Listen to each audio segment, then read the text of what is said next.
Hello, everyone, and welcome back to the Outcomes Rocket. I am so thrilled you tuned in to another episode. And today is not just another episode. Today, I have Dr. Renee Thompson with us. How you doing, Renee? I'm doing great, Saul. Thank you for having me back on your show. It's always great to have you on. Folks, for context, Renee is the CEO and founder of Healthy Workforce Institute. They are all about eradicating bullying, incivility, and workplace violence. And I'm excited to have Renee back on the podcast because she's just doing an incredible job. I always love getting an update with Renee. And actually, one of her main updates is her book, which is called Enough. It's the second edition, Enough, Eradicate Bullying and Incivility in Healthcare. It's received an Amazon bestseller in 3 categories.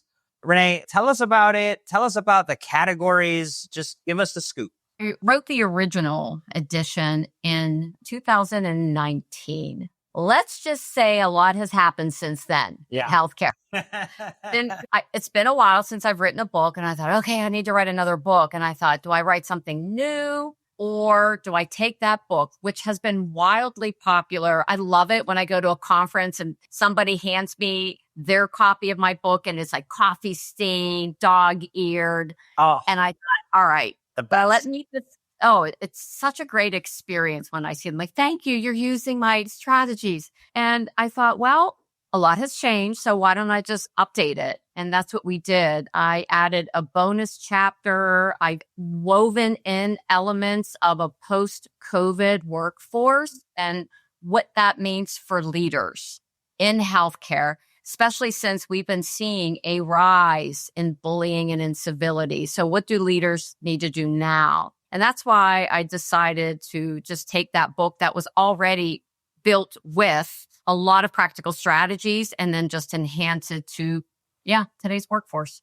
That's fantastic, Renee. And so nothing like seeing your work being used, right? Those coffee stains, those folds. But let's dig into who this book is for. There's a lot of people out there in the workplace, but who did you write this book for? I actually wrote this book for me when I was first a nurse leader. Brand new to nursing leadership, had no idea what I was doing, but I was so excited to be in a leadership role and have my team, and I was going to develop them. And what I didn't realize when I took the job was that I was now the leader of a department that had the worst reputation of the entire organization. And wow. I don't use the word toxic all that often. It was toxic. Oof. And Saul, I had no idea how to address their behaviors. I had never seen people treat each other this way. I thought I was being punked like Ashton Kutcher. I thought for sure, this can't be real. And it was. I found out that I was the 6th manager in 6 years. And then after 14 months, I became manager number 7. I quit. Wow. I couldn't do it. And for years, I felt like a failure. Wow. And then I got older and wiser and I realized I'm not a failure. I just wasn't equipped. I had no idea how to address their bad behaviors. And so I wrote the book for that frontline leader who is experiencing bullying and incivility from their staff and they have no idea what to do with it. I wrote this book for them. That's so that they had a roadmap. Like, okay, now I know how to handle this. Now I know what to do. That's so cool, Renee. We learn the most out of our failures and our setbacks. And in the end, it's about what you do with them. And you know, what I love about this, Renee, is you have transformed. And in transforming, you can help others transform. Yeah. If you were to pull maybe 2 things out of the book, and this new edition, you also did a little hook with a bonus chapter. I'm curious what that's about. What are the 2 pearls that you would say could be those transformative pearl for a reader? I would say one of the most important things to understand is that you can't assume adult professionals know how to behave. You have to teach them. You have to set behavioral expectations. We do a great job in healthcare setting performance expectations, but a lousy job setting behavioral expectations. So we talk a lot in the book, and it's one of our core strategies is that the leader has to create the vision. What type of culture do I want to see? Like you have to know like a GPS, you have to put in the destination, but then they need to pull their whole team together and basically ask, how do we always want treat each other? How do we never want to treat each other? And then you form, we call it a compact. It could be norms. You can call it whatever you want, but you have to set behavioral expectations and stop assuming people know how to behave. Wow. And I'd say the second must do, leaders have to start confronting disruptive behaviors, even with their most clinically competent team members. You know, we always hear they're a great nurse, but great physician, but. Okay, let's talk about that. But if they're toxic and you can't keep people employed because of them, how great are they? But the issue is, and this is what I've seen over and over again, but even executives will say, you know what, you need to start holding your people accountable for their behavior. You need to start addressing these issues. Now go do it. Well, they have no idea how to do that. So one of the things that we're very well known for is giving them practical strategies that are easy to implement. We tell them what to say, how to say it, how to address it. Like we actually give them the tools on exactly how to address certain behaviors. And so you set behavioral expectations and then you have to start confronting people. Wow. I love that. 2 pearls of many, might I add, in this book by Dr. Renee Thompson. And this is a trailer, guys. Like we could dig deep, but you all need to pick it up and meet Renee at the next conference. She was speaking at the last AONL. I loved her speech up there. In fact, Renee, I've never told you this, but I can't remember if it was our last podcast or if it was watching you speak many times that I've seen you speak. You said something that to this day I still use. And in fact, I shared with my wife and we applied for my son in a school situation. You said, whenever somebody is doing something and you don't know what to do, you call out the bad behavior. You just say what's happening. So like they say something negative, you say, you just said something negative to me. When you shared that with me, it was such a practical little tip. And then I came home and I shared it with my wife. And then we had a scenario at school. Wow. And then I said, oh, babe, I learned this from Renee. And then he went to school and these kids were calling him names. And he screamed out, you're calling me a name. And the teacher was there. He didn't even tell on them, but it just rose awareness of the situation. And for us, it was hard, right? But then he came home and this resolution came from something that you didn't even know you were doing with this book. I want to tell you, thank you. Yep. Just such a practical tip. You're changing lives. You've touched ours through the work that you do. And for all the nurses out there that are dealing with this, all the physicians, the interns, right? Like everyone out there, this book literally has so many practical tools for you. It's helped us and our family. And so I'm excited that you updated it. Me too. It had to be updated for sure.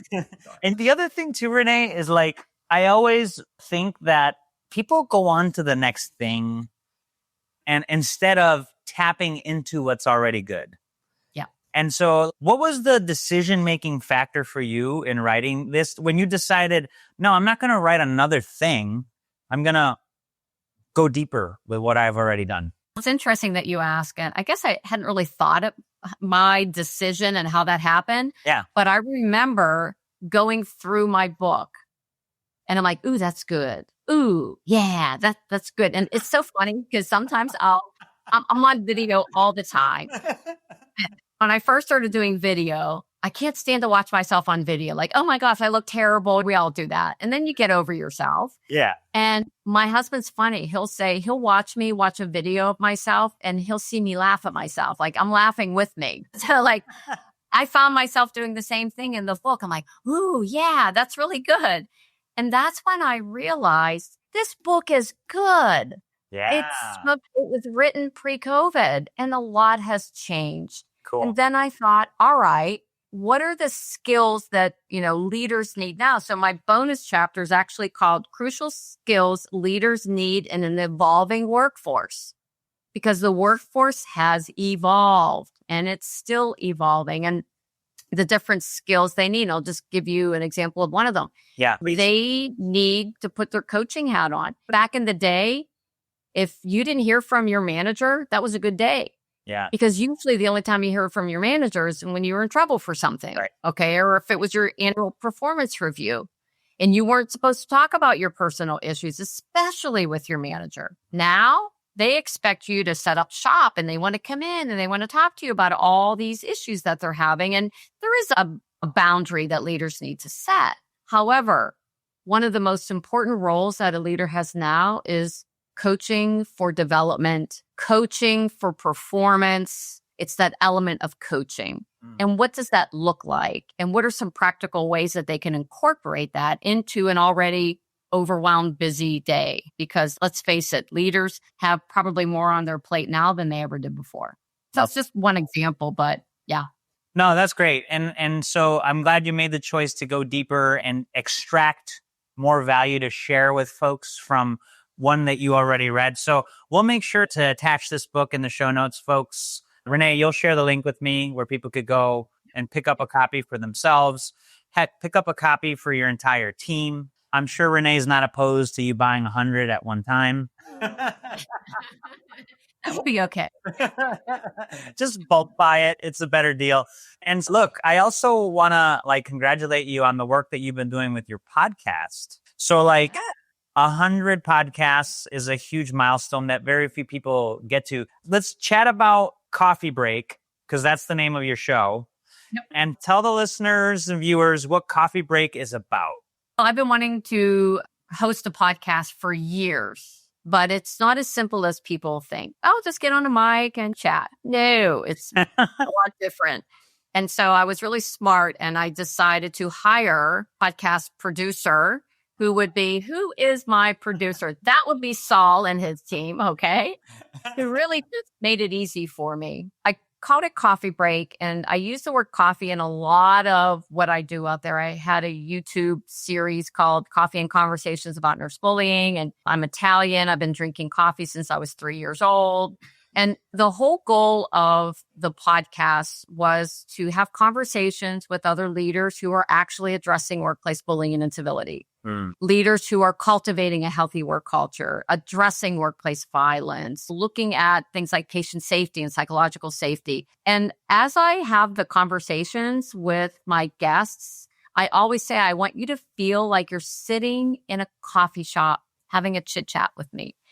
And where sort of the coffee break and the whole chit chat came from was when I was a little girl. After dinner, if I saw that my mom put her percolator, the old-fashioned coffee, she put that on the stove and turned the stove on, that meant that either one of her girlfriends were stopping over, or my grandmother, or her sisters. And I knew that they were going to sit in the kitchen and drink coffee and have a chit chat. And I remember thinking, when I get older, I want to have coffee and chit chats with people. So this is my opportunity to not only learn from other people, because I'm a voracious learner. It's one of my top 3 core values, to get some helpful, practical tips to the gazillion leaders who are out there struggling. But it's like my chit chat with my girlfriends or boyfriends, or it doesn't matter. But it's just a very casual conversation with, again, practical tips. And I love the story about your mom and just taking you back to that moment. Yeah. It's personal. I've heard your episodes, right? You guys have personal discussions. There's no fluff. You guys really get to things that are practical, just like your book. So congratulations on 100 episodes. Thank you. Yeah, I was out and counting. Yeah, it's funny because you get to the point, this, it's like, okay, who am I going to reach out to? What am I going to talk about? There is never that I don't know who I want to talk to, because there's so many people out there just doing incredible things. And a lot of the people who are my guests are my clients, because I know them and I know the work that they're doing. And I've gotten a lot of feedback. I'll share one situation where I'm up in Paris, Ontario, speaking at a conference, and their chief medical officer approached me. He said, "You're Renee Thompson. I saw that you were on the agenda." I said, "Yeah." He's like, "Oh my God, I love your podcast." So a chief medical officer from Ontario loves my podcast. And so it's not for nursing leaders. It's really for anyone in the leadership role. And circling back to what you said about using my strategies for your son. Yeah, the strategies apply to other industries. And I've heard that over and over again. They're simple, practical, and it's not just in healthcare. They really work outside of healthcare and actually in any industry, even to help kids. I love that. So cool. Yeah, because that's the other area, right? I actually didn't even put 2 and 2 together, Renee, but bullying happens a lot at schools. Yeah. If you're a parent out there, I bet you'll pull out some real good stuff out of this book for your kids, just like I did. So great point. I'm glad you went there. Okay. Last thing, always great to connect with you. I can't connect with you without hearing what's happening in the CNO realm, the biggest and baddest problems you're seeing out there and trends. Talk to us about what's top of mind and things that you and your team are doing to help solve for them. Yeah. I cannot tell you the uptick in people reaching out to us for help. And a lot of it came from you give a keynote at AONL, you have arrived. A lot of people have been reaching out, a lot of executives.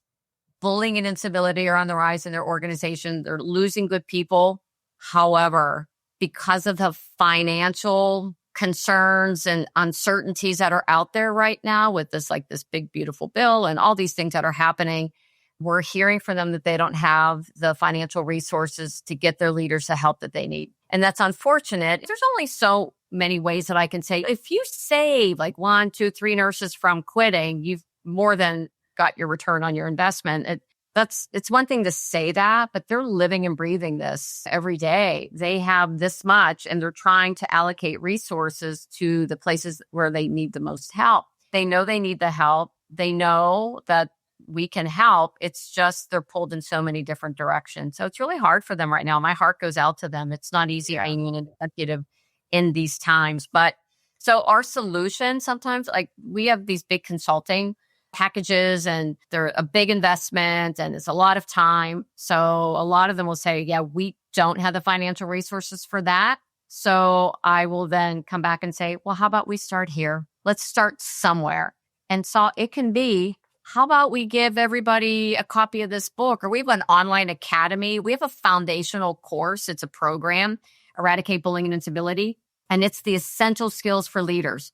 Oh my God, so cost effective. Yeah. So, they might not be able to utilize the services that they want to utilize from us, but there's something for everyone. And I always say, just start somewhere, do something, because doing nothing is just it's not acceptable anymore, especially when we're losing so many good people. Well said, Renee. Well said. Yeah. And it is challenging. The times are challenging, and inaction is also action. So when you have accessible tools like Renee has, I think inaction really becomes a decision you don't want to take.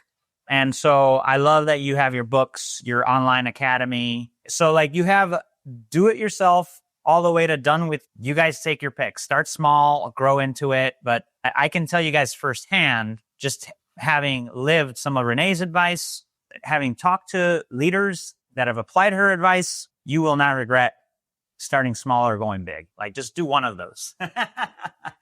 Starting small, going big, or anything in between is good. Or in between, but just do something. Yeah.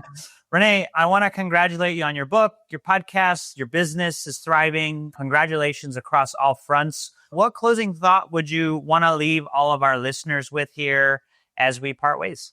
Yeah, I will remind your listeners that bullying and incivility happen because they can. And it really takes dedicated leaders like your viewers, your listeners, to do something, to take action. And as we just finished saying, the worst thing you can do is do nothing. So I would encourage everyone to at least do something, start somewhere, because it's not going to go away by itself.